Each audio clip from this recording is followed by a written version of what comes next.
প্রতিকূল পরিবেশে কিভাবে বাঁচতে হয় এই দুঃখ কষ্ট আমাদেরকে শেখায়। এজন্য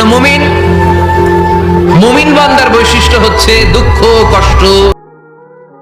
একটা নারীর জীবনে পুরুষের গুরুত্ব অপরিসীম। এক কথায় স্বামী ছাড়া নারীর জীবন অপরিপূর্ণ। কিন্তু মাত্র 22 বছর বয়সে স্বামীহারা হলেন ওসমান হাদির স্ত্রী রাবেয়া শম্পা।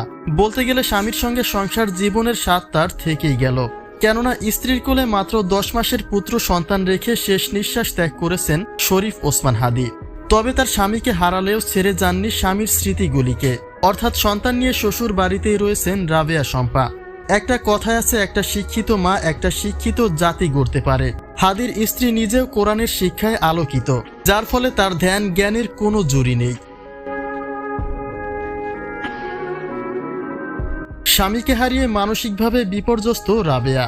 তবে আল্লাহ তাআলার এই ফায়সালাকে উত্তম ফায়সালা বলে মেনে নিয়েছেন তিনি, কেননা ওসমান হাদির মৃত্যুকে কোরআন হাদিসের আলোকে শহীদি মৃত্যুর খেতাবই দেওয়া হয়েছে, যা একজন মুসলিমের জন্য বড়ই ভাগ্যের বিষয়।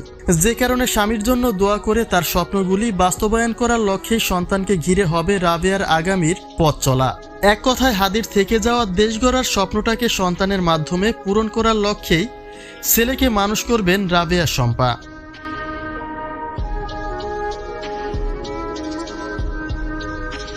ওসমান হাদি শুধু একজন স্বামী হিসেবে দায়িত্ববান নয়, ঘরের কাজে স্ত্রীর একজন সহযোগীও ছিলেন।